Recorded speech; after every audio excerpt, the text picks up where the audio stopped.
A Segunda Guerra Mundial, um turbilhão de destruição, nações em conflito. O Brasil, inicialmente neutro, se viu arrastado para o centro do confronto. Em 1942, navios brasileiros foram torpedeados por submarinos alemães. O Brasil declarou guerra aos países do eixo. Era o início da saga dos pracinhas brasileiros na Itália. Jovens, muitos vindos de pequenas cidades e do interior, se alistaram por diferentes razões. Sem saber ao certo o que os esperava, partiram para uma terra distante. A decisão do Brasil de entrar na guerra não foi fácil. O país enfrentava pobreza, desigualdade social, tensões políticas. Mas o ataque aos navios brasileiros foi a gota d'água. O governo Vargas, pressionado pela população e pelos Estados Unidos, decidiu se juntar aos aliados. Era uma decisão arriscada, mas necessária. Com a declaração de guerra, milhares de jovens brasileiros se alistaram no exército, unidos por um ideal: defender a liberdade e a democracia. A chegada à Itália foi um choque para os pracinhas. O idioma, a cultura, o clima, tudo era diferente. Mas eles se adaptaram rapidamente, mostrando a ginga brasileira para superar qualquer desafio. A saudade da família e da terra natal era imensa. Uma saudade que dava nó na garganta, mas a camaradagem entre os soldados, o companheirismo, ajudava a superar os momentos difíceis. As cartas enviadas e recebidas eram um elo precioso com o Brasil, um abraço à distância.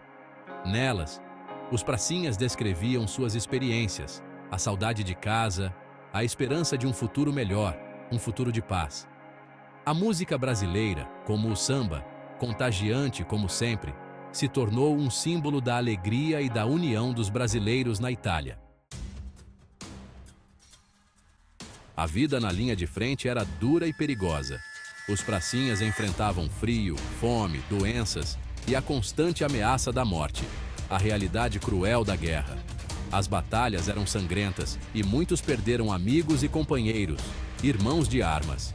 Além dos desafios do campo de batalha, os pracinhas também enfrentaram a discriminação, o preconceito. Muitos soldados americanos e europeus viam os brasileiros com desconfiança, com um olhar de superioridade. Essa discriminação se manifestava de diversas formas, desde o tratamento desigual até a falta de reconhecimento, como se a contribuição deles não fosse importante. Apesar das dificuldades, os pracinhas jamais desistiram, mostraram a força do povo brasileiro. A cada batalha vencida, a esperança de um futuro melhor se fortalecia, a chama da vitória se acendia. Os pracinhas lutaram em batalhas importantes na Itália, como Monte Castelo e a ofensiva final na linha gótica.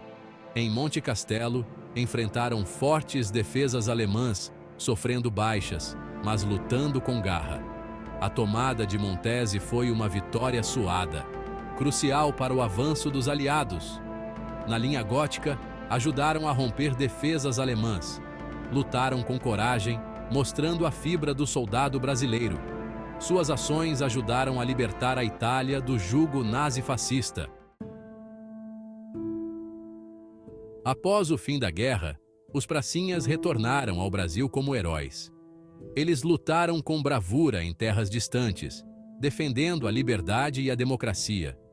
Mas o reconhecimento não se traduziu em políticas públicas eficazes.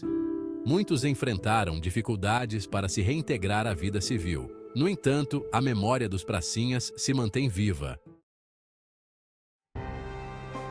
Os pracinhas brasileiros foram verdadeiros heróis, guerreiros do Brasil, que lutaram com bravura e determinação pela liberdade e pela democracia. Eles enfrentaram o perigo, a saudade e a discriminação para defender um ideal, para um futuro melhor. Seu sacrifício não pode ser esquecido. Seus nomes estão gravados na história. É preciso lembrar e homenagear esses heróis que, mesmo diante das adversidades, não se curvaram ao medo, enfrentaram o gigante.